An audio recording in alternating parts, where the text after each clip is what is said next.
Sana masaya ka tita. Yan nga ang naging caption ng isang 18 fan sa kapwa niya 18 fan dahil na rin sa nasabi nga pong pagbitbit nito sa standee ng SB19 mula sa Xiaomi Redmi. Well, halata naman na nag-purchase ng cellphone itong 18 na ito at nakakatuwa naman ang mga naging komento.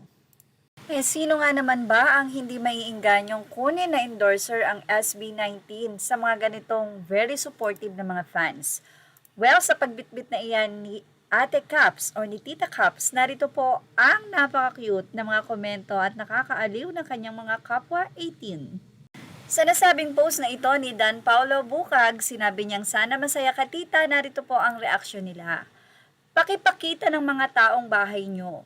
Inaantay ko baka may nakakuha din ng pic sa inyo, Joan Alvarez, malala ng mga friends natin. Kayo ba to? I brought home the same standee, ha ha ha ha, tawang-tawa, stop ng Xiaomi, hiningi ko as freebie after buying a phone, ha ha ha. Saya sa motor kaya ulit sila sinakay tulad ni Ken. Meron kasing isang video na nag-viral na isinakay nga po sa parang Grab or angkas ang standee ni Ken na hindi niya talaga tiniklop. Ganyan din ako pero sinabihan kami na huwag daw i-post baka daw mapagalitan yung branch. At eto na nga ibinahagi niya na bit-bit-bit niya ang standee ng Mahalima. Samantala, ang iba naman ay sinabi na naka-cling wrap pa para daw hindi mabasa o madumihan ang 5 bano. Ha ha ha ha. Kung nakamotor ka, matatawa na lang yung driver kasi uwi-uwi mo, yung boyfriend mo may bonus pang 5. Maganda yan pag meet and greet tapos yung ipapasign mo ang standee. Well, may isang nagsabi nito, nakakapangamba na baka sa susunod na Redmi Note series hindi na mga bano ang gamitin sa marketing materials. Baka balik bambam ulit. Noon kasi hindi nawawalan ng visibility ang promotion, wala kasing humihingi. Mula ng mga bano ang na-display sa store, nawawala na kasi madalas hinihingi, binibigay din naman ng ibang store yan without asking permission sa may hawak ng Xiaomi dahil kusa naman naming ipinamimigay yan pag tapos na. Well, ano masasay nyo dito mga 18? For sure na hindi papalitan ang SB19 dahil doon nila nakita yung support. It's not about the standee. It's about the selling, kung gaano karami ang nabenta.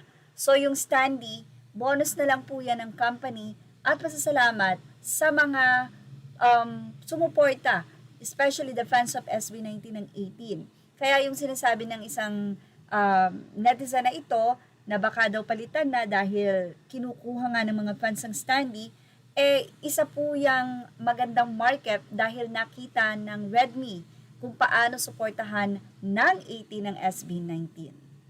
Say pa ng ilan, wow, swerte ni Caps na uwi yung 5 nung hinihingi ko yung cute na standee nila, hindi daw pwede. May permiso kaya yung pagkuha ni Ate Caps, ha ha ha. For sure naman may permiso yan dahil naka-wrap pa. Ang lakas niya na bit-bit niya yung 5. Galit na daw yung mukha ng mga bano, biro pa ng isa, say naman niya, ikaw ba naman ang itagilid? Well, ano ang masasay niyo sa isang naging komento ng isang netizen? Noong ang SB19 ay grabe hinihingi talaga ang mga standee at lahat ng poster. Pero kapag iba ang kanilang ini-endorso, nandun lang. Well, ayaw nyo yun, less kalat ang Xiaomi. Ibig sabihin, yung iba kasi talagang magiging kalat lang yan dahil after the promotion, ilalagay na lang nila yan kung saan bodega. Pero ito ay napapakinabangan dahil kinukuha ng mga fans. Well, ano masasay nyo about dito? Ilagay na ang inyong opinion sa ating comment section. Images are all credit to the rightful owners. Thank you for watching. Showbiz Now.